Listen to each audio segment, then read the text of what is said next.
حدیثوں میں اتنی ہی وضاحت آئی ہے کہ حضرت شعیب علیہ السلام کی نبوت پر دلیل اور اللہ کے ایک معبود ہونے پر دلیل بہت سی تمہارے پاس آ چکی ہے. لہذا اب اس پر حکم کرنا ہے.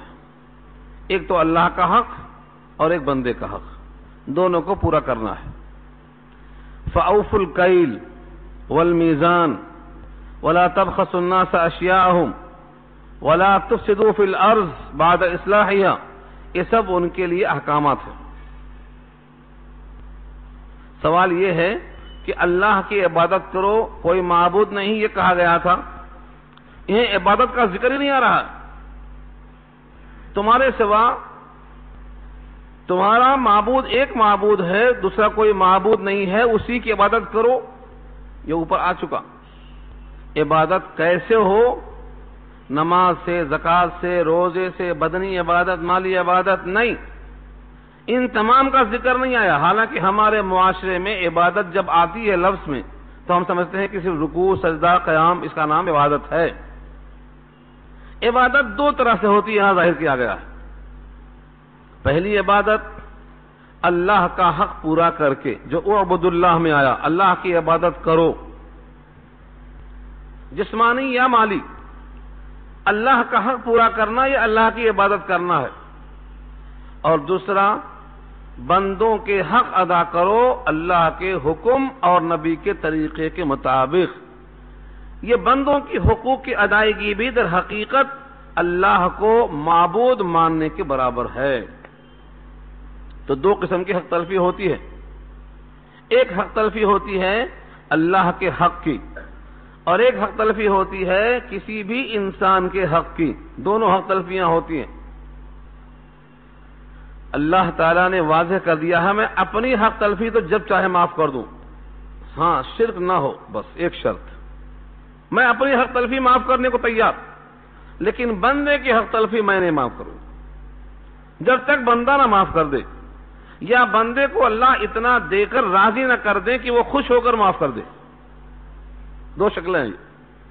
اسی واسطے یہاں سے اب حضرت شعیب علیہ السلام اپنی قوم کی ان خرابیوں کو اس طرح پیش کرتے ہیں کہ ان کو تکلیف نہ ہونے پائے. نمبر ایک، فَأَوْفُوا الْكَيْلَ وَالْمِيزَانَ، پورا دو. کائل کے معنی ناپ کر دینے والی چیزیں. کائل کہتے ہیں ناپنے کی چیز، جس کو آپ بولتے ہیں لیٹر میں. 1 لیٹر، 2 لیٹر، یہ پیمانہ ہے. اور پہلے زمانے میں یہ بجائے تولنے کے غلہ بھی ناپ کر دیتے تھے. 1 سئی، 2 سئی، 3 سئی، بہت سی چیزوں کو پیمانے ہوتے ناپ کر دینے کے. اور کبھی کبھی تعداد گن کے دیتے ہیں، 1 سیب، 2 سیب، 3 سیب، تعداد بولتے ہیں اس کو. تو کیل کے معنی ناپ کر دینا، تعداد کے معنی گن کر دینا، اور میزان کے معنی وزن کر کے تول کے دینا. تینوں قسم کی ہوتی ہیں. یہاں تو 2 ہی قسم کا ذکر ہے، ایک تو کیل اور ایک میزان، ناپنا اور تولنا. اسی پر قیاس کیا ہے گننے میں بھی کوتاہی نہ ہو. 100 کا وعدہ کیا ہے، کہتے بھائی اس لاری میں 100 اینٹیں ہیں، معلوم ہوا گنتے وقت 80 ہیں، 20 غائب. یہ کیا ہے؟ یہ بھی اسی میں آتا، کمی میں آتی. بلکہ شارحین لکھتے ہیں کسی کا کوئی حق ہو کم کر کے دیا جائے، اسی میں آتا. شاید آپ کو یاد ہوگا موطا کے حوالے سے ابن عمر بیان کرتے ہیں، حضرت عمر رضی اللہ عنہ نے کسی کو دیکھا کہ نماز پڑھتا ہے جلدی جلدی، رکوع میں گیا، سجدے میں گیا، رکوع میں گیا، سجدے میں گیا، کھٹا کھٹ چلتی ہے نماز. آپ نے نماز کے بعد کہا تففت فی الصلاۃ، تم نے نماز میں کوتاہی کی، چوری کی تم نے نماز میں، خیال نہ کی تم نے نماز میں. اللہ کا جو حق تھا اطمینان سے اللہ کا نام لینا، رکوع میں، سجدے میں دل کی گہرائیوں سے اللہ کی عظمت کا اور بلندیوں کا اعتراف کرنا، تم نے اس میں کوتاہی کر دی.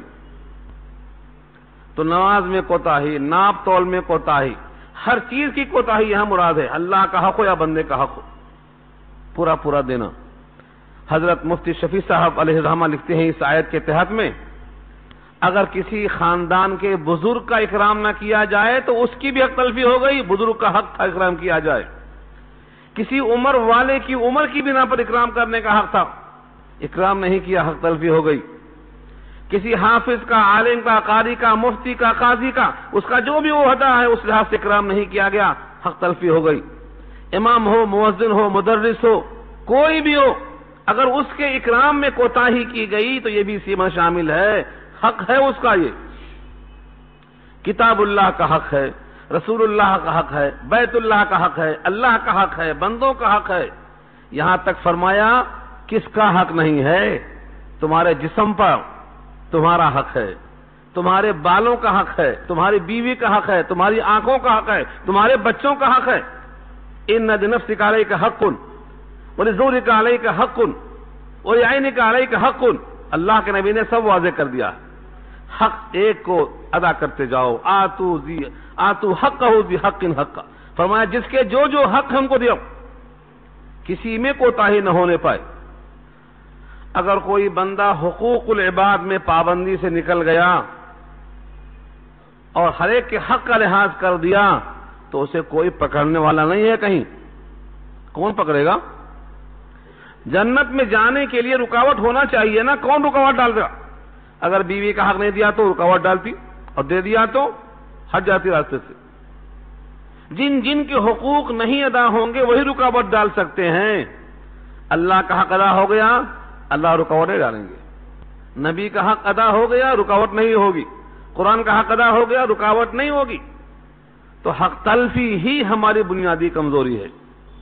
یہ مت سمجھو کہ یہ شعیب علیہ السلام کی تقریر ان کے واسطے ہے، قرآن میں درج ہے، ہم تلاوت کرتے ہیں، تو معلوم یہ ہوا ہمارے واسطے بھی ہے، نام ان کا رکھا جا رہا ہے۔ اس کتاب سے وہ امت اب ہدایت نہیں پانے والی ہے، وہ تو اپنے مقام تک پہنچ گئی جہاں پہنچنا تھا، اب اس سے ہمیں عبرت حاصل کرنا ہے۔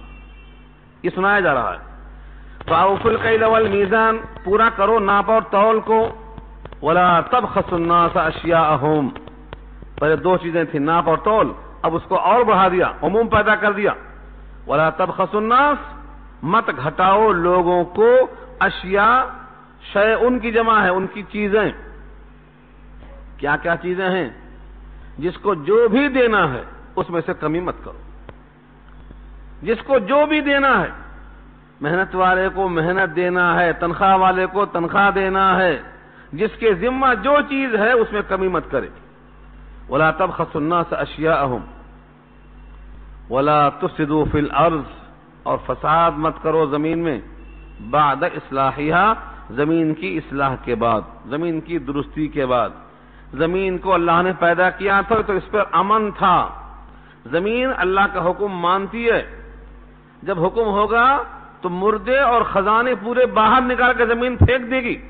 یہ زمین آج حکم مان کر ہمیں غلہ دیتی ہے، زمین حکم مان کر ہمیں پانی فراہم کرتی ہے، زمین خدا کا حکم مان کر ہمارے واسطے فواکہ، میوے، لذتیں سب دے رہی ہے۔ جس دن حکم ہوگا کہ اندر سے خزانے اور مردے باہر کر دے، وَأَخْرَجَتِ الْأَرْضُ أَثْقَالَهَا، سب باہر کر دے گی۔ تو زمین تو حکم مانتی ہے، یہ ہے زمین کی اصلاح۔ فساد کیسے ہوگا؟ اس پر بدامنی پیدا کرنا، قتل و خون کرنا، جس کی عزت و آبرو کو اللہ نے محفوظ کر دیا ہے تو اس کو پامال کر دینا۔ زمین کی اصلاح یہی ہے۔ کسی کو سکون فراہم نہیں، جس کو دیکھو خدشے میں ہے، خوف میں ہے، بے اطمینانی میں ہے، ہر ایک بدگمان دوسروں سے لگا ہوا ہے۔ اصلاح پر عجیب و غریب حالات سنائے گئے حدیث پاک میں، نبی پاک نے ایسی مثالیں دی ہیں، مگر امت نبی پاک کی مثالوں کو پڑھتی نہیں ہے، ناولیں پڑھیں گی، ٹی وی دیکھیں گی، گانے سنیں گی، گپیں ماریں گی، لیکن حدیث پاک نہیں۔ فرمایا نبی صلی اللہ علیہ وسلم نے، جب تم گزرو کبھی جنت کے باغوں سے تو کچھ کھا لیا کرو، شر لیا کرو۔ صحابہ نے پوچھا جنت کے باغ یہاں کہاں ہیں؟ کہا یہ علم کی محفلیں کیا ہیں، جنت کے باغ ہیں۔ ہم یہاں بلاتے ہیں آپ کو تو آپ سوچتے ہیں نہیں فائدہ مولوی صاحب کا ہوگا، ہمارا کیا فائدہ ہوگا؟ جنت کے باغ ہیں یہ، ایک ایک حدیث اور ایک ایک آیت دل کی گرہوں کو کھول دیتی ہے، اور جب آدمی قرآن کریم کو سمجھ کر پڑھتا ہے تو اس کی آنکھیں برستی ہیں۔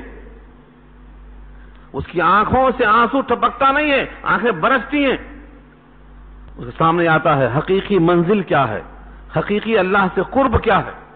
ہم اس جسم پر محنت کرتے رہیں گے، آخر روح پر توجہ کم کریں گے ہم۔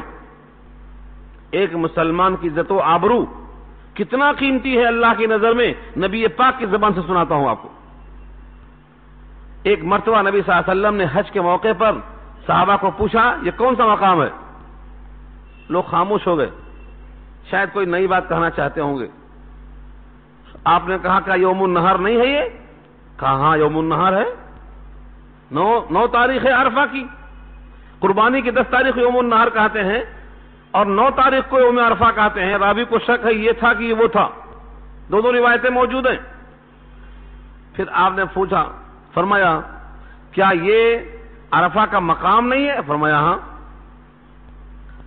کہا ایک مسلمان کی عزت و آبرو اور اس کا مال اور اس کا خون باہم ایک دوسرے پر ایسا ہی حرام ہے جیسے اس جگہ کی حرمت، اس دن کی حرمت، اس مقام کی حرمت۔ بیت اللہ کی حرمت، یوم عرفہ یوم النہر کی حرمت نبی نے تشبیہ دی ہے۔ آج مسلمان بیت اللہ کی حرمت کو سمجھتا ہے، یوم النہر کی حرمت کو سمجھتا ہے، لیکن نبی پاک نے تشبیہ دی ہے کہ تمہارے سامنے مسلمان کی عزت، اس کا خون، اس کا مال، اس کی عزت و آبرو تمہیں ایسا ہی محفوظ کرنے کی فکر کرنا ہے جیسے بیت اللہ کی کرتے ہو۔ آج جگہ جگہ پہ ہم دنیا کے چند سال، چند مہینوں کے لیے نہ عزت کا خیال کرتے نہ آبرو کا خیال کرتے۔ تو یہ مت سمجھو کہ زمین کی اصلاح یہی چیز ہے، زمین کی اصلاح یہ بھی ہے کہ زمین پر خون نہ ہو، زمین پر قتل نہ ہو، زمین پر رہزنی نہ ہو، زمین پر زنا کا ارتکاب نہ ہو، زمین پر مظلوم پر ظلم نہ ہوتے پائے۔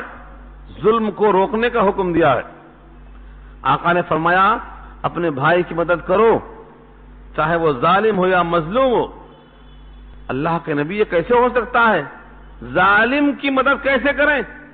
کہا اس کو ظلم سے روکو، یہ اس کی مدد ہے، کیونکہ ظلم کی پیدائش میں جہنم میں جائے گا، اس سے ظلم سے روک دو، اس کی بڑی مدد ہوگی۔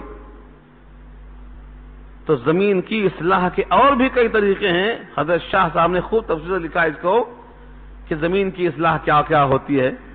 پہلے ہم اپنے ایمان کی اصلاح کریں، اپنے اعمال کی اصلاح کریں، اپنے اولاد کی اصلاح کریں، گھر والی کی اصلاح کریں۔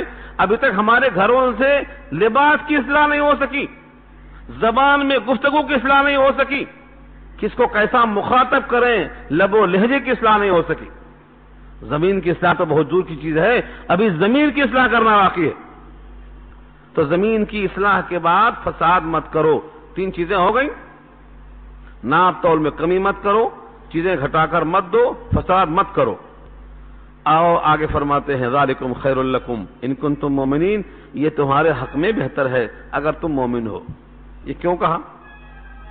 قرآن کریم کی ایک ایک جملے میں علت ہے، ریزن ہے، سبب ہے، تلاش کیا کرو، مگر کب؟ جب سمجھنے کی کوشش کریں گے تب۔ بظاہر ایسا لگتا ہے ایک آدمی ڈنڈی مارتا ہے، 1 کلو تولنے کے بجائے وہ 800 گرام دیتا ہے، 200 گرام فائدے میں ہے، یہ سمجھتا ہے کہ 200 گرام کا فائدہ ہوا۔ اور یہاں کہا گیا ہے لوگوں کی چیزیں گھٹا کر مت دو، ناپ تول پورا کر کے دو۔ تو دماغ یہ سکھاتا ہے کہ تمہارا 1 کلو میں سے یہ 200 گرام جو تم نے ڈنڈی مار کے لے لیا یہ فائدے میں ہے، اور شعیب کہتے ہیں کہ اس کو پورا پورا دو، تو گھاٹا 200 گرام کا ہوا 1 کلو پر۔ دماغ بولتا ہے کہ اس میں گھاٹا ہے۔ شعیب کی بات، حضرت شعیب کی بات کے ماننے میں بظاہر گھاٹا نظر آتا ہے، اللہ فرماتے نہیں، یہی تمہارے حق میں بہتر ہے اگر تم مومن ہو۔ کیسے بہتر ہے؟ اب کیسے بہتر ہے اس کا تعلق 2 طرح سے ہے، ایک دنیاوی لحاظ سے، ایک آخرت کے لحاظ سے۔ دنیاوی لحاظ سے فائدہ یہ ہوگا کہ جب ٹھیک آپ برابر تول رکھیں گے، بلکہ نبی پاک کے حکم کے مطابق زن ورجہ، تول، جھکتا ہوا تول، آقا نے فرمایا زن ورجہ، تول اور جھکتا ہوا تول۔ اور تھیلے میں ہاتھ ڈال کے دیکھا نمی ہے، گیہوں اوپر سوکھا ہے نیچے کچا ہے، آپ نے کہا یہ دھوکہ ہے، جائز نہیں ہے، جیسا اوپر ہے ویسا نیچے رہنا۔ اس کیفیت جب آپ بیچیں گے تو دور دور سے لوگ خریدنے آئیں گے، تھوڑا تھوڑا نفع زیادہ لوگوں سے بہت ہو جائے گا، یہ دنیا کا فائدہ ہوگا۔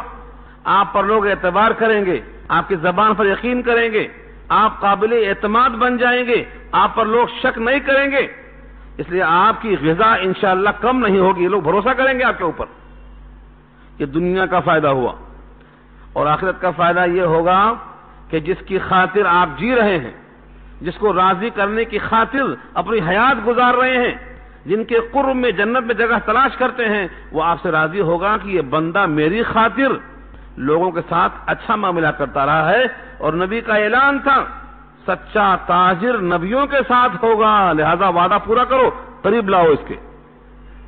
تو وہاں بھی فائدہ ہوگا، یہاں بھی فائدہ ہوگا، یہ ہے تقاضا، ذالکم خیر لکم ان کنتم مؤمنین، یہ تمہارے حق میں بہتر ہے اگر تم مومن ہو، اگر تم مومن ہو، یعنی اگر مومن نہیں ہو تو بہتر نہیں ہے، ایسا نہیں ہے، چونکہ تم مومن ہو تمہیں ایسا کرنا چاہیے، تمہارے حق میں یہ بہتر ہے۔ یہ ایسا ہی کہا جائے گا جیسے کوئی شریف زادہ ہے، سید زادہ ہے، شیخ زادہ ہے، اور کوئی غلط کام کرتا ہے تو کیا کہیں گے؟ اگر آپ بڑے خاندان کے ہیں تو آپ کو چوری نہیں کرنا چاہیے، اگر آپ بڑے خاندان کے ہیں تو شرافت کے خلاف یہ عمل نہیں کرنا چاہیے۔ اس کا مطلب نہیں کہ اگر شرافت کے خاندان کے نہیں ہے تو کرنا چاہیے، یہ مطلب نہیں ہے۔ اس کا مطلب یہ ہوتا ہے چونکہ آپ شریف خاندان کے ہیں اور شرافت سے یہ برا عمل ٹائل نہیں ہوتا، لہذا آپ کو یہ کام چھوڑ دینا چاہیے۔ یہاں بھی وہی انداز ہے، چونکہ آپ مومن ہیں، اللہ کو، یوم آخرت کو مانتے ہیں، آپ کو اسی میں فائدہ ہے، اللہ کی بات ماننے میں، ڈنڈی مارنے میں آپ کو فائدہ نہیں ہے۔ لیکن کتنے مسلمان ہیں جو سمجھتے ہیں کہ ہم ڈنڈی مار کے فائدے میں رہے، حالانکہ حقیقت یہ ہے اس کی بنیاد پر لوگ ان سے کٹ جاتے ہیں۔ ایک بار جو آیا دوبارہ پھر نہیں آتا، میاں ڈنڈی مارتا ہے وہ تو، بلکہ 10 کو بولتا، 10 گراہک کٹ جاتے، دنیا بھی گئی اور اللہ کے پاس یہ پورے لائن میں کھڑے ہو جائیں گے میرا حق باقی ہے، وہاں بھی گئی۔ اس لیے قرآن کریم کے اشارات میں بڑی حکمت ہے۔ اور آگے فرمایا وَلَا تَقْعُدُوا بِكُلِّ صِرَاطٍ، اور مت بیٹھو ہر راستے پر، لکڑ پہ۔ ہاں آج یہ بیٹھک یہاں سے ٹائلی کر کے دیکھ لو، وَلَا تَقْعُدُوا بِكُلِّ صِرَاطٍ، اور مت بیٹھو ہر بیٹھک پر، ہر راستے کے لکڑ پر۔ بِكُلِّ صِرَاط کے معنی ہر راستہ، مراد ہے داخلہ جہاں جہاں سے ہو سکتا ہے شہر میں، ان تمام جگہوں میں بیٹھ کر کیا کرتے تھے؟ توعدون وتصدون عن سبیل اللہ من آمن بہ۔ توعدون میں وعید ہے، تم ڈراتے ہو، دھمکیاں دیتے ہو، وتصدون اور روک دیتے ہو، عن سبیل اللہ، اللہ کے راستے سے۔ دھمکیاں کس بات کی؟ اگر تم شعیب علیہ السلام پر ایمان لے آئے تو تمہاری ٹانگ توڑ دوں گا، ہر راستے پہ خبر، ہر راستے پہ، ہر لکڑ پہ، جو راستہ شہر میں آتا ہے ہر راستے پر بیٹھ کر یہ تنبیہ ہو رہی ہے۔ ٹھیک ایسا ہی ہوا تھا نبی پاک کے ساتھ مکہ میں، جب لوگ حج کرنے آتے تھے تو کفار قریش مکے کے ہر راستے پر بٹھا دیتے، جو بھی آنے والا آتا اس کو بولتے دیکھو ہمارے پاس ایک نیا دین والا آدمی پیدا ہوا ہے، اس کی بات نہیں ماننا، اس سے قریب نہیں جانا۔ باپ کو بیٹے سے الگ کر دیتا، بیوی کو شوہر سے الگ کر دیتا، دور دور رہنا۔ نتیجہ یہ ہوا کہ ہر شخص آنے والے کو جو بات نہیں معلوم تھی معلوم ہو جاتی، اب اسی فکر میں ہے۔ انسان کی فطرت ہے کہ جس سے منع کیا جائے وہی کرتا۔ الحریص الانسان حریص اذا ما منع، جس کام سے روکا گیا یہ نہیں کرنا ضرور کرتا۔ کسی کو ایک بات سنا دو، بولو چھپا کر رکھنا، کسی کو نہیں بولنا، جا کے بیوی کو بولتا، انہیں سہیلی کو بولتی، انہیں کسی اور کو بولتی۔ تو یہ انسان کی فطرت ہے۔ تو مکے کے ہر راستے سے آنے والے کو خبر ہو گئی کہ یہاں کوئی نیا دین ہے، کوئی نئے نبی ہیں۔ اب دل میں تجسس، کہاں ہے کیسے ہیں، کہاں ہے کیسے ہیں، کدھر ہیں، ہر ایک کو فکر۔ تو جس کو نہیں بھی ملنا تھا ملاقات ہو گئی۔ اس پر ایک واقعہ نقل کیا ہے پارہ 24 میں سورہ حامیم السجدہ میں. یہ عامر بن طفیل دوسی تھے. ان سے بھی کہا گیا تھا دیکھو ان سے آنکھ نہیں ملانا، ایمان چلا جائے گا. وہ منڈی جھکا کے نیچے آئے، بیت اللہ میں داخل ہوئے، سوچے طواف کر کے نکل جائیں گے. جیسے ہی کعبۃ اللہ کے اندر داخل ہوئے، جو پہلے نگاہ پڑی تو وہاں چہرے انور تھا. چہرے کو دیکھ کر بےتاب ہو گئے. یاد آئی لوگوں کی شاید یہی ہوں، نگاہ جھکا لیا. ایک چکر لگائے، 2 چکر لگائے، 3 چکر لگائے.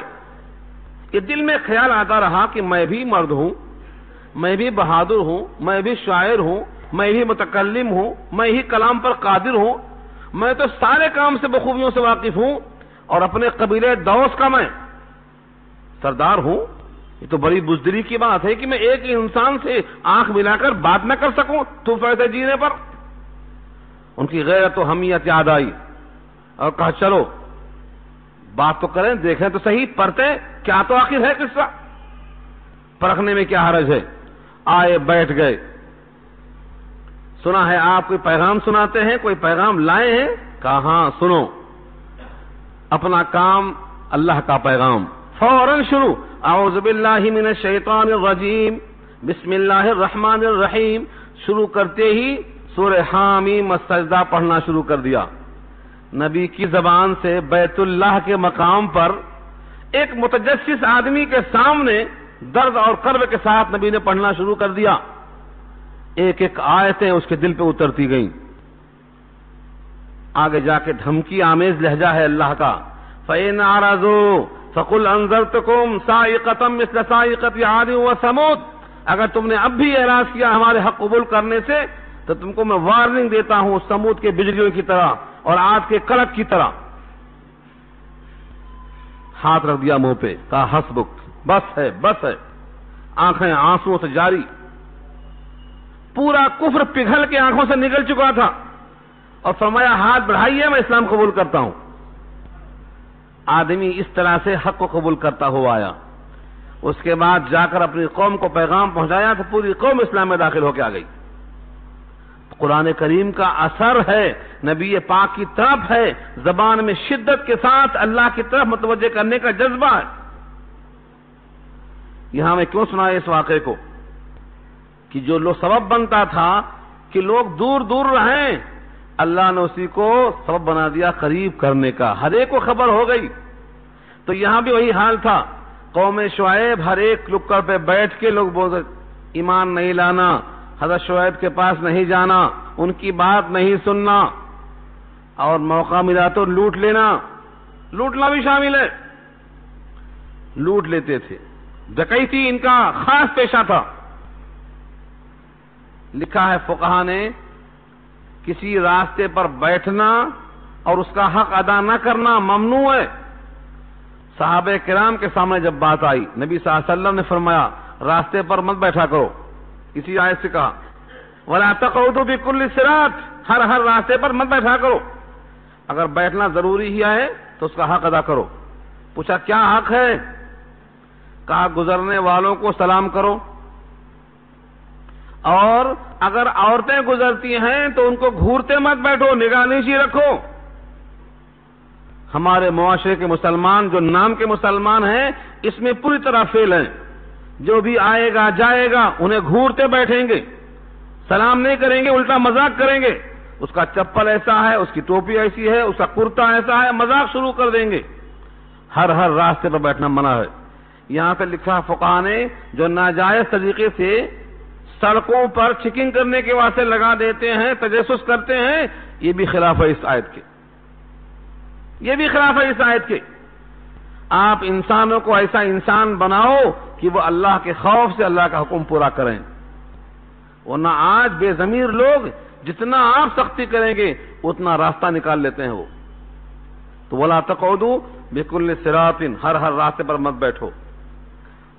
تُوعِدُونَ، دھمکیاں دیتے ہوئے، وَتَصُدُّونَ عَن سَبِيلِ اللَّهِ، اور روکتے ہوئے لوگوں کو اللہ کے راستے سے. کن کن کو؟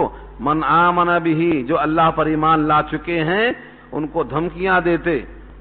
اگر شعیب سے علیحدہ نہیں ہو گئے تو تم کو ہم ماریں گے، شہر بدر کر دیں گے، گاؤں سے نکال دیں گے، تمہارا بائیکاٹ کر دیں گے، سماجی مقاطعہ کر دیں گے، دھمکیاں دے رہی ہیں۔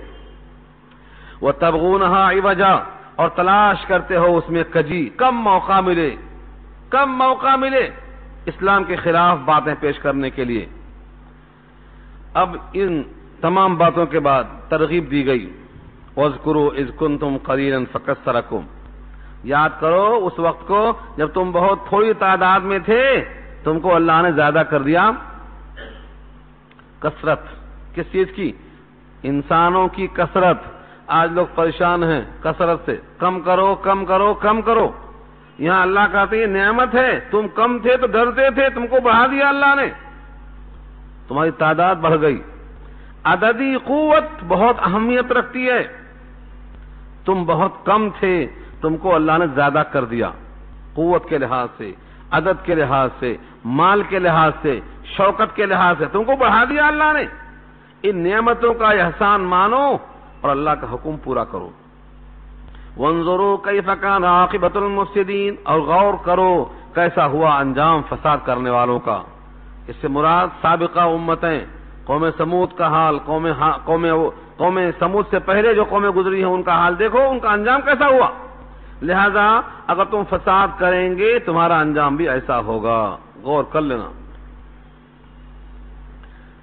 یہ تو دو آیتیں ہو گئیں جن میں آپ نے ان کے احوال سن لیا۔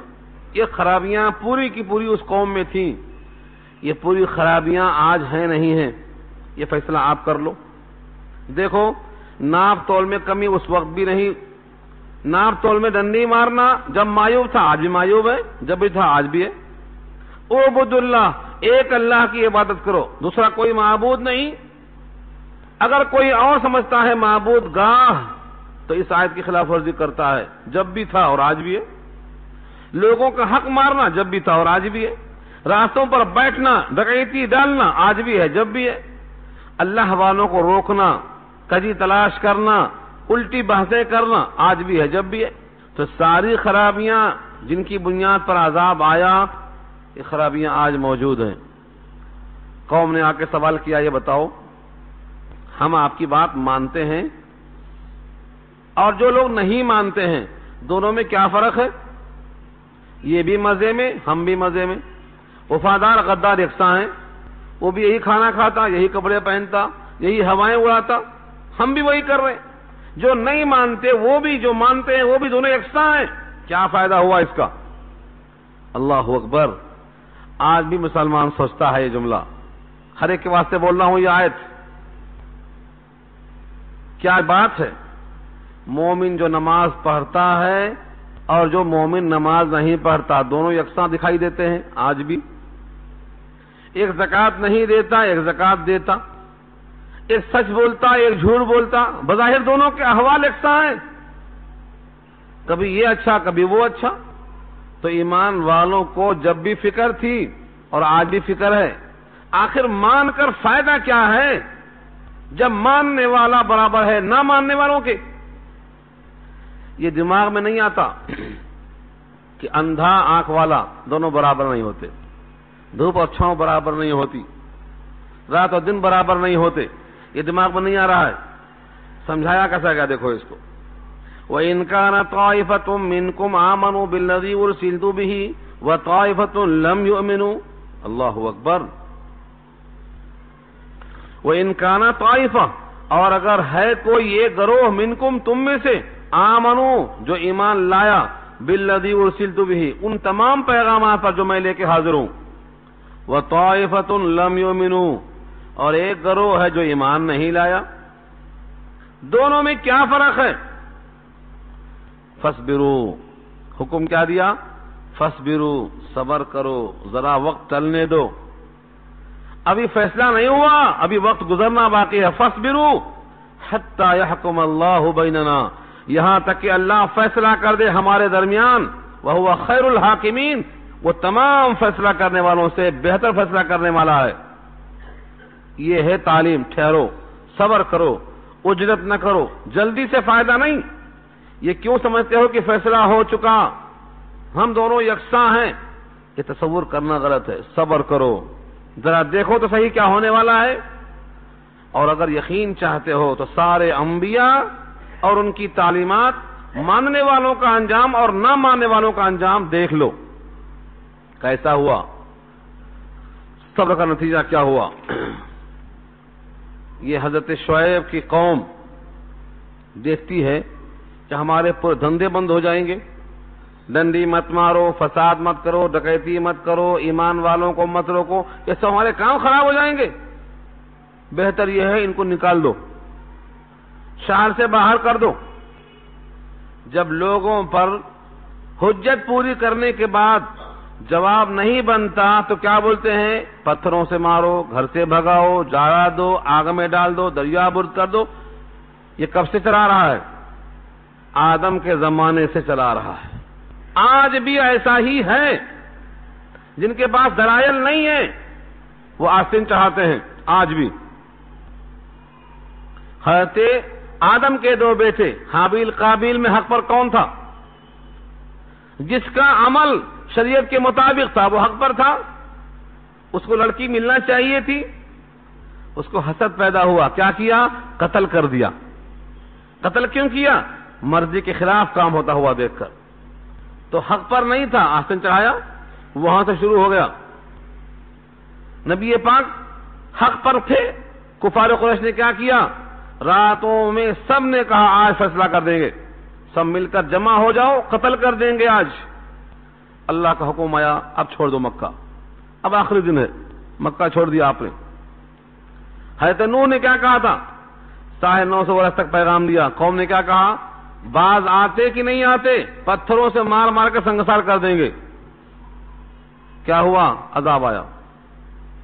یہاں بھی قوم شعیب ایسا ہی کہتی ہے, اپنی حرکت سے باز آتے کہ نہیں آتے؟ نہیں آتے تو ہم تم کو شہر سے نکال دیں گے باہر. یہ تمام انبیاء کی تاریخ پڑھ لو پورے قرآن کریم میں. جب جواب نہیں بنتا تو باطل آستین چڑھاتا ہے. آج بھی آستین چڑھا کر آنے والا حق پر نہیں ہوتا ہے, باطل پر ہے. اس کے پاس دلیل کے نہ ہونے کی دلیل ہے. یہ حق پرست انبیاء کرام نے ہمیشہ بات کو سنجیدگی سے پیش کیا ہے, دلائل پیش کیے ہیں, اللہ کے معجزات پیش کیے ہیں.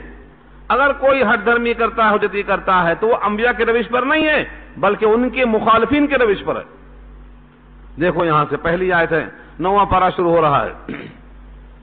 قال الملأ الذين استكبروا من قومه, کہا سرداروں نے جنہوں نے تکبر کیا تھا ان کی قوم میں سے, لنخرجنك یا شعیب, اے شعیب ہم تم کو ضرور بھی ضرور نکال دیں گے, شہر سے باہر کر دیں گے. والذین آمنوا معک, اور جو ایمان لے آئے ہیں آپ کے ساتھ ان کو بھی کہاں سے نکالیں گے؟ من قریتنا, ہمارے قریہ سے, ہمارے گاؤں سے. قریہ جمع ہے قرى, ام القرى مکے کو بولتے ہیں. تو قریہ کے معنی گاؤں, اپنے گاؤں سے ہم نکال دیں گے. یا تو نکلنے پر تیار ہو جاؤ.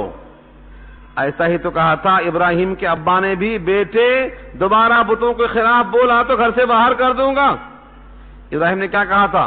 سلام علیک, اللہ حافظ, میں خود چلا جا رہا ہوں.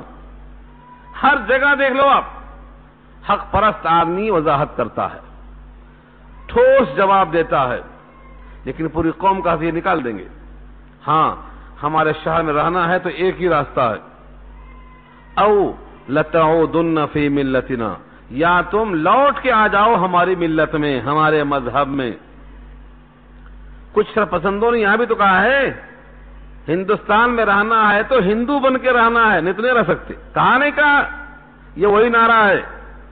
یہ نعرہ والے وہاں بھی فیل ہوئے, یہاں بھی فیل ہوں گے. او لتعودن فی ملتنا, یا تو ہمارے مذہب میں آ جاؤ یا تو ہمارے شہر سے نکل جاؤ. حقیقت یہ ہے یہ زمین اللہ کی ہے, اس سے کوئی کسی کو نکال نہیں سکتا, کوئی نکال نہیں سکتا کسی کو. قتل کر دے گا, جلا دے گا, دریا برد کر دے گا, مگر منتقل نہیں کر سکتا اس کو.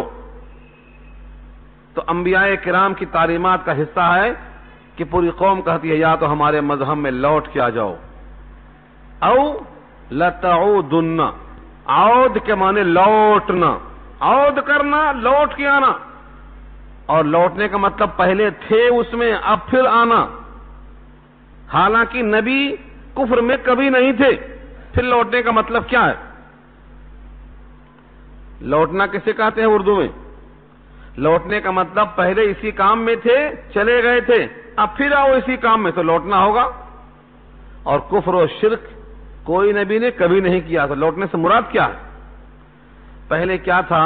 نبوت کا اعلان نہیں کیا تھا، نبوت کا اظہار نہیں کیا تھا، بتوں کی مذمت نہیں کی تھی، ان کی خرابیوں پر تبصرہ نہیں کیا تھا، خاموش خاموش تھے، سوسائٹی میں ریلے ملے تھے، تو لوگ سمجھتے رہے ہمارے یہ بھی ہیں، ہمارے یہ بھی ہیں، ہمارے یہ بھی ہیں۔ اب کھل کر اس کا جب پیغام پہنچایا اللہ کا تو سمجھ میں آیا کہ تو ہمارے مخالف ہیں۔ یہیں سے ہمیں یہ سبق ملتا ہے کہ جہاں خاموش نہیں رہنا چاہیے، اگر وہاں ہم خاموش رہیں گے تو انہی کا آدمی شمار ہوں گے۔ یہیں سے نکلتا ہے اصول، بولنے کی جگہ پر نہ بولنا مجرمانہ خاموشی ہے۔ ہاں بھول گئے ہیں تو معاف ہے، یاد آتے ہی اٹھ جانا فوراً۔ وَلَا تَقْعُدُوا مَعَهُمْ حَتَّى يَخُوضُوا فِي حَدِيثٍ غَيْرِهِ إِنَّكُمْ إِذًا مِثْلُهُمْ، إِنَّكُمْ إِذًا مِثْلُهُمْ، اگر تم بیٹھیں گے تو انہی میں شمار ہوں گے۔ اتنا بڑا جرم ہے، اور ہمارے پاس کیا کرتے لوگ؟ غیبتیں سننے میں بڑا مزہ آتا، کان میں کان ہلا کے ہاں ہاں ہوں ہوں مزہ لیتے رہتے، حالانکہ یہ غیبت سننا بھی غیبت کرنے کے بالکل برابر ہے، کوئی کمی نہیں اس میں۔ جھوٹ کو سننا جھوٹ بولنے کے برابر ہے، برائی کہنا برائی سننا دونوں برابر ہے۔ تو اس موقع پر یہ بات یاد رکھ لو، پہلے نبی ان کے ساتھ تھے، لیکن عقیدہ جیسا بھی تھا ظاہر نہیں کیا گیا تھا، تو قوم سمجھتی تھی ہمارے ساتھ ہیں، ہمارے مذہب میں ہیں، ہمارے ملت میں ہیں، لیکن جب پیغام پہنچایا تو ان کو احساس ہوا کہ ہمارے قدم سے نکل گئے، نئے دین پہ آ گئے، اب یا تو پھر واپس آ جاؤ اسی خاموشی پر، نہ بولنے والے دین پر، یا پھر ہم باہر کر دیں گے، دو راستہ ہے یہ۔ کیا پیارا جواب ہے انبیاء کرام میں سے حضرت شعیب خطیب الانبیاء کا جواب، فرماتے ہیں قال اولو کننا کارہین، کیا اگرچہ ہم اس کو ناگوار سمجھتے ہوں تب بھی لوٹ کے آ جائیں؟ کیوں ناگوار سمجھتے ہیں؟ دو وجہوں سے۔ ایک تو ہم نے آپ کے سامنے حق پیش کیا ہے، یہ اللہ کا پیغام، اگر اس کو ہم چھوڑ کر پھر واپس جائیں تمہارے مذہب پر تو اس کا مطلب یہ ہوا کہ یہ اللہ کا دین جو اچھا ہے ہماری نگاہ میں خراب ہو جائے گا، اور اللہ کے قانون کو خراب کرنا یہ ناشکری ہے۔ اور دوسرے، تمہارے کفر کو قبول کرنا جس کا انجام ہمیشہ خسارہ رہے گا، اس کو اچھا کرنا، اچھا سمجھنا ہوگا، تو گویا اچھے کو برا کہنا ثابت ہوگا اور برے کو اچھا کہنا ثابت ہوگا، حق کو باطل کہنا پڑے گا، باطل کو حق کہنا پڑے گا۔ یہ ہے کراہت کی وجہ، اولو کننا کارہین۔ معلوم یہ ہوا حق پرست آدمی برائی کو کراہت کے ساتھ دیکھتا ہے، ہمارا حال یہ ہے ہم برائیوں کو کراہت سے نہیں للچاتے ہوئے دیکھتے ہیں۔ ایک آدمی کا رشوت والا کام ہے، سودی کاروبار ہے، شراب کی دکان ہے، اور نہ جانے کتنے گندے اڈے ہو گئے آج کل، اس کے نتیجے پر نگاہ نہیں ہوتی ہے، نگاہ ہوتی ہے لالچ سے، کیسا کما رہا ہے، کیسا ٹھاٹ ہے، کیسا عائش ہے۔ حالانکہ برائی کو دیکھ کر کڑھنا ایمان کا سب سے کمزور ترین درجہ ہے۔ حدیث پاک میں فرمایا جب تم میں کوئی برائی دیکھے تو اس کو بدل دے، اچھائی سے تبدیل کر دے، اور اگر تبدیل کرنے کی طاقت نہیں ہے تو زبان سے منع کر دے، منع کرنے کی طاقت نہیں ہے تو دل میں کڑھتا رہے کہ جب طاقت ہوگی تب ان کی اصلاح کروں گا۔ حضرت شاہ صاحب فرماتے تھے دل میں رکھ لے، موقع آئے گا تب بتاؤں گا۔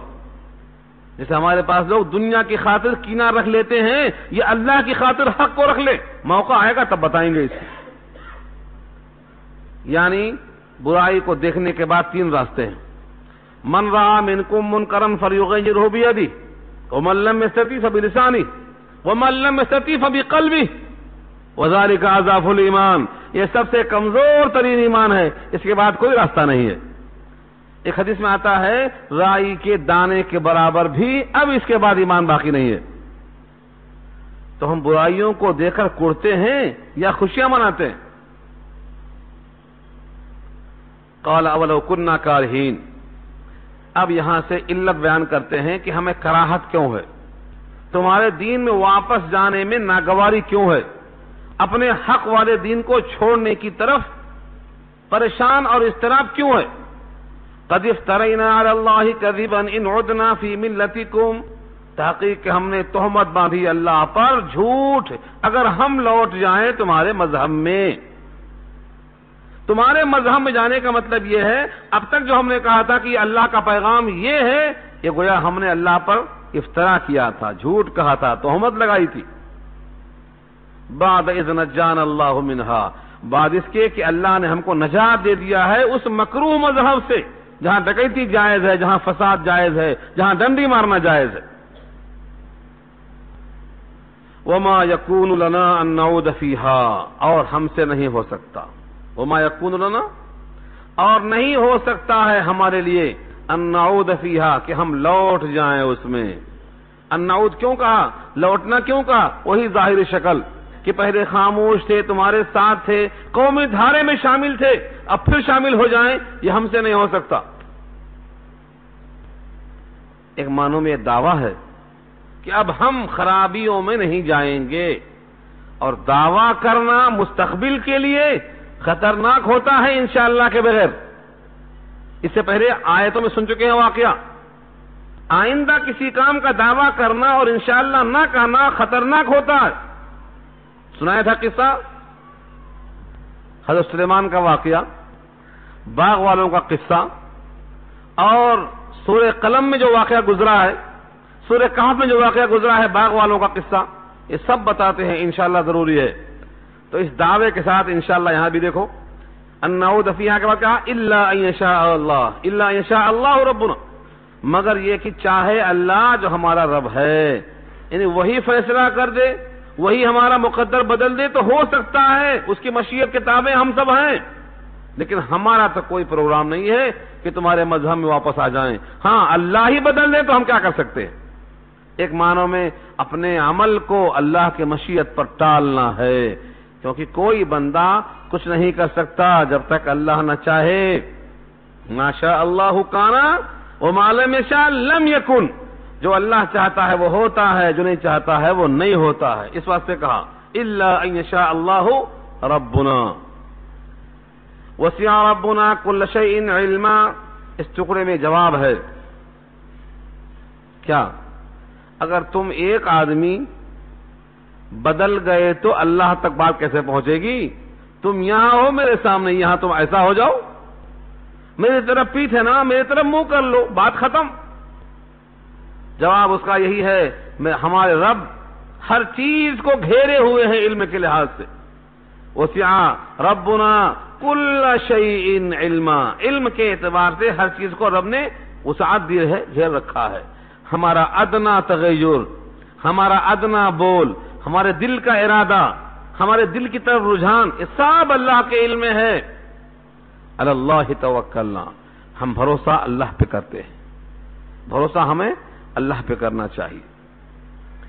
یہاں تک تقریر ہوئی، خطیب الانبیاء کی تقریر ہے، پوری وضاحت کے ساتھ بات پہنچا دیا، لیکن قوم کا تیور دیکھ لیا کہ قوم تو سننے کو تیار نہیں ہے، لہذا اب اللہ کی طرف متوجہ ہو گئے اور دعا شروع کی. ربنا افتح بیننا وبین قومنا بالحق وانت خیر الفاتحین. اے ہمارے پروردگار فیصلہ کر دے ہمارے درمیان اور ہماری قوم کے درمیان حق کے ساتھ، اور تو بہتر فیصلہ کرنے والا ہے. قوم تو نہیں مانتی، میں پوری قوت لگا چکا، اب فیصلہ آپ کے حوالے کرتا ہوں. یہ دعا، یہ تقریر، یہ تمام باتیں سن کر پوری قوم سختے میں ہے، لیکن مانتی نہیں ہے پوری قوم. کافروں کو خطرہ ہوا ایسا نہ ہو تقریر اثر کر جائے، کیونکہ بعض تقریریں جادو ہوتی ہیں. حدیث میں آتا ہے ان من البیان لسحرا، بعض بیان جادو ہیں، یعنی جادو کی طرح اثر کرتے ہیں. خطیب الانبیاء کی بات کیسے اثر نہیں کر جاتی؟ تو کافر ڈر گئے، فوراً بولتے ہیں کھڑے ہو کر وقال الملأ الذين كفروا من قومه لئن اتبعتم شعيبا انكم اذا لخاسرون، اور کہا سرداروں نے جو کافر تھے اس کی قوم سے، اگر تم لوگوں نے اتباع کیا شعیب کی تو بے شک تم ضرور گھاٹے میں ہو۔ پوری قوم کو ڈرا دیا۔ گھاٹا کیسا ہوگا؟ وہ سمجھے کہ یہ تعداد میں کم ہے، بستی سے باہر کیے جائیں گے، مارے جائیں گے، ان کی کمزوری سے لوگ فائدہ اٹھائیں گے، دھمکی دے دیا اگر تم نے شعیب کی اتباع کر لیا تو تم خسارے میں ہوں گے۔ یہ خبر نہیں تھی کہ خسارے میں اتباع نہ کرنے والے ہوں گے، یہ خبر نہیں تھی۔ غرور کا سر نیچا، بڑے بول کا سر نیچا ہوتا ہے۔ کچھوا کے مقابلے میں خرگوش نے ایسا ہی ظاہر کیا تھا، کیا ہوا؟ شکست کھایا نہیں کھایا؟ یہاں بھی ایسا ہوا۔ پوری قوم کے سردار گھمنڈی لب و لہجے میں کہتے ہیں تم گھاٹے میں ہوں گے۔ اسی آن اللہ کو جوش آیا اور ثابت کر دیا، کہنے والے ہمیشہ کے گھاٹے میں چلے گئے، ہمیشہ کے گھاٹے میں چلے گئے۔ کون؟ جنہیں گمان تھا کہ ہم تم کو گھاٹے سے دوچار کر دیں گے، یہ خود گھاٹے میں آ گئے۔ شان دیکھو رب کریم کی، فَأَخَذَتْهُمُ الرَّجْفَةُ، پکڑ لیا ان کو رجفہ نے۔ رجفہ کے معنی زلزلہ، کپ کپاہٹ۔ فَأَصْبَحُوا فِي دَارِهِمْ جَاثِمِينَ، ہو کے رہ گئے اپنے اپنے گھروں میں اوندھے پڑے ہوئے۔ جاسمین کے معنی گھٹنے کے بعد اوندھے پڑ جانا، دار اپنے گھر، ہو گئے اپنے اپنے گھروں میں اوندھے پڑے ہوئے۔ کیسا پڑے ہو گئے؟ دو کیفیتیں بیان کرتے ہیں اللہ۔ الذین کذبوا شعیبا کأن لم یغنوا فیہا، جنہوں نے جھٹلایا تھا حضرت شعیب کو وہ گویا بسے ہی نہیں تھے، ایسا برا حال ہوا۔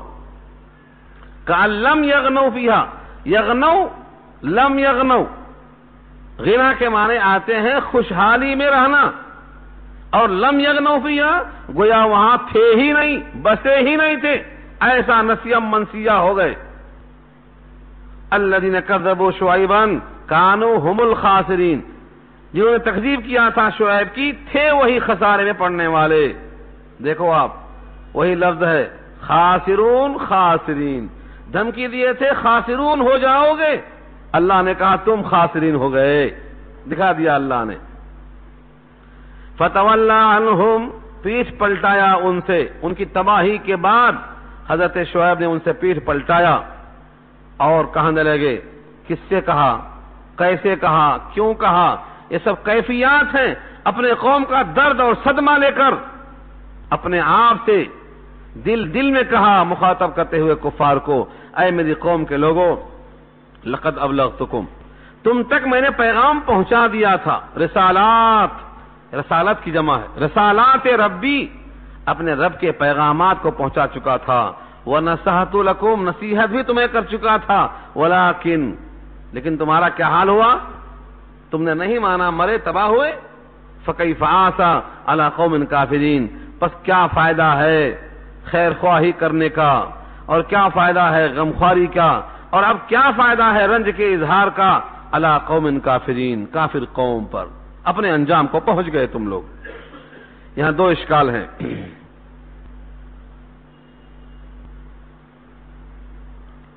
پہلا اشکال تو یہ جو گزشتہ آ چکا ہے، دوبارہ یادہ کرتا ہوں۔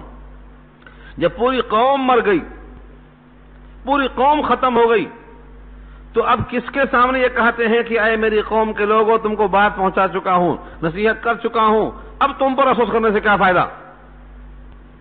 جیسے نبی پاک نے غزوہ بدر میں کفار قریش کی لاشوں کو 3 دن میں سڑ جانے کے بعد، پھول چکنے کے بعد مخاطب کیا تھا، عتبہ اور شیبہ اور ربیعہ، تم نے اللہ کا وعدہ کیسا پایا؟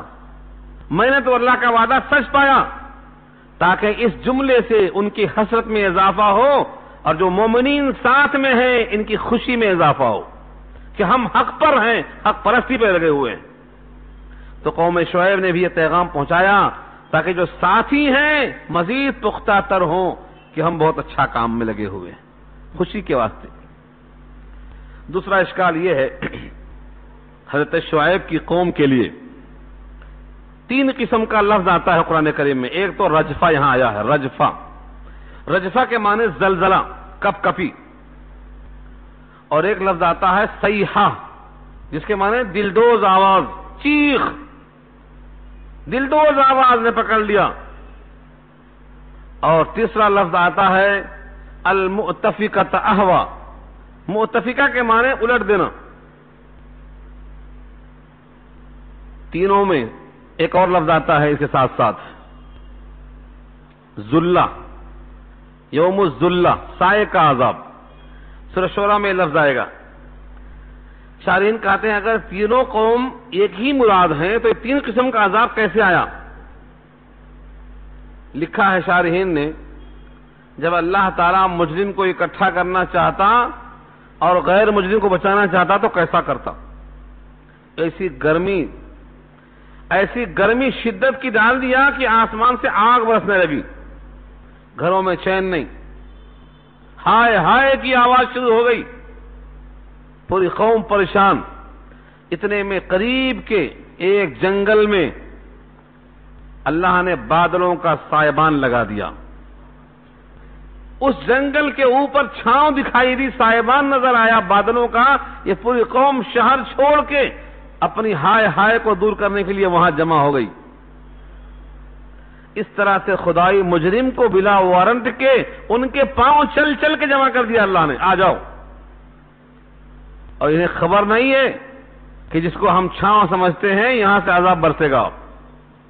آدمی اپنے مستقبل سے واقف ہے کیا؟ اپنے مستقبل سے واقف نہیں ہے۔ اگر معلوم ہو جائے کل موت ہے تو آج کام کریں گے، آپ سارے کام چھوڑ دیں گے۔ جن کو معلوم ہو جاتا ہے وہ کیسے کام کریں گے؟ کسی کو خبر نہیں کب مرے گا، کسی کو خبر نہیں۔ وما تدری نفس بأي ارض تموت، کہاں مرے گا اور کب مرے گا کسی کو خبر نہیں، ورنہ سارے کائنات کا نظام بند ہو جاتا۔ پوری قوم جمع ہو گئی۔ یہ ہے کیا؟ اصحاب یوم الذلہ، سائبان، چھاؤں میں آ گئے۔ اب اوپر سے ان کے اوپر اللہ کی طرف سے ایک دلڈوز آواز آئی، سہم گئے، جیسے بارش کے موقع پہ کڑکدار آواز آتی ہے، کڑک، تو اس چھاؤں کے بعد کڑکدار آواز آئی۔ اس کے بعد جو چھاؤں تھی اسی سے اللہ نے آگ برسایا، اوپر سے آگ برسایا اور بیچ میں آواز پہنچایا اور نیچے سے زلزلہ آیا۔ اس طرح پوری قوم تباہ و برباد ہو گئی۔ حضرت شعیب علیہ السلام اس موقع پر اپنے ایماندار ساتھیوں کو لے کر صحیح قول کے مطابق مکہ تشریف لے آئے اور آخری دم تک مکے میں مقیم رہے، اپنی وفات وہیں ہوئی، آخری دم تک وہیں رہ گئے۔ اس پوری قوم کا خلاصہ کیا ہے کہ ہم خالص سن لیں یہ قوم خراب تھی ایسا ہوا؟ نہیں، محاسبہ کریں کہ جن جن خرابیوں کی بنا پر ان پر عذاب آیا تھا، اگر وہ خرابیاں ہمارے درمیان میں ہے تو ہم اللہ کے محبوب کیسے ہو سکتے ہیں؟ ہم پر بجائے اللہ کی طرف سے آگ برسنے کے رحمت کیسے برسے گی؟ جن چیزوں کو اللہ نے عذاب کا سبب بنایا اس پر اللہ راضی نہیں ہو سکتے، ورنہ بے انصافی ہو جائے گی۔ انہوں نے ڈنڈی مارا تھا تو عذاب آیا اور ہم ڈنڈی مارے تو رحمت آئے گی، کیسا ہو سکتا ہے یہ؟ اس قوم نے راستے میں لوٹنا شروع کیا تو عذاب آیا اور ہم لوٹتے ہیں تو ہم پر خدا کی رحمت آئے گی۔ یہ فیصلہ اگر ہم کریں گے تو گویا ہم اللہ کو بے انصاف قرار دیں گے، اللہ کو ہم ظالم قرار دیں گے۔ یہ نہیں ہو سکتا۔ جو اللہ کا بندہ اس وقت بندہ تھا آج بھی وہی بندہ ہے۔ تم سے کیا ضد تھی؟ اگر تو کسی قابل ہوتا، اللہ تعالیٰ تو دینے کو تیار ہے۔ انہوں نے ضد کیا، سرکشی کیا، فساد سے توبہ نہیں کیا، ڈنڈی مارتے رہے، عذاب آ گیا۔ ہم پر یہ لازم ہے کہ ہم ان تمام اعمال سے اپنے کو بچائیں، اپنے دوست احباب کو بچائیں، ورنہ یہ اعمال نشاندہی اچھی نہیں کرتے، اس کا انجام اچھا نہیں ہو سکتا۔ ہمارے بعض گاؤں والے کہتے ہیں اگر کوئی آدمی پانی کے اندر پیخانہ کر دے گا کہ کوئی نہیں دیکھتا ہے یہی کر لو، وہ تو ابل کے اوپر آئے گا، تو گندگی کا انجام بہرحال عذاب ہے۔ چاہے وہ سود کی ہو، رشوت کی ہو، غضب کی ہو، ظلم کی ہو، زنا کی ہو، شراب کی ہو، کسی قسم سے اللہ کی نافرمانی کا وبال بہرحال آنا ہے، دیر سے آ سکتا ہے۔ جیسا کہا گیا فصبر، صبر کرو، نتیجہ دیکھ لو، دکھا دیا نتیجہ۔ تو ایسا ہے کہ صبر ہو سکتا ہے، تاخیر ہو سکتی ہے، لیکن بہرحال یہ ہو کے رہے گا۔ یہاں تک ہمیں یہ بات پہنچائی گئی تھی۔ اب یہاں سے نیا رکو شروع ہوتا ہے اور مختلف زاویے سمجھایا گیا ہے۔ کیا گاؤں والے اس پر مطمئن ہیں کہ عذاب نہیں آئے گا؟ ہم کھیلتے ہیں، کھیلتے کھیلتے آ سکتا، سوتے ہیں، سوتے سوتے آ سکتا، اور جب بھی کسی پر عذاب آیا تاکہ اگلا گرا اور پچھلا ہوشیار، توجہ کے ساتھ، اتنی تمام قوموں پر عذاب آیا ہے تو ہمارا کیا حال ہونے والا ہے؟ اس لیے ہمیں جھوٹ سے اور غیبت سے، چغلی سے، شرک سے، جن سے اللہ ناراض ہوتے ہیں، ان تمام کاموں سے اپنے آپ کو روکنا ہے، بچانا ہے، سنبھالنا ہے۔ اگر ہم ایسا نہیں کریں گے تو گھاٹا اللہ کا نہیں ہوگا، اللہ کا دین ہمارا محتاج نہیں ہے، اللہ کی کتاب ہماری محتاج نہیں ہے۔ کوئی بھی انسان یہ سوچ لے بد عملیوں سے گھاٹا اسی کا ہونے والا ہے۔ اللہ تعالی عمل کرنا آسان فرمائے۔ وآخر دعوانا ان الحمدللہ رب العالمین۔ دعا کر لیجئے۔ الحمدللہ۔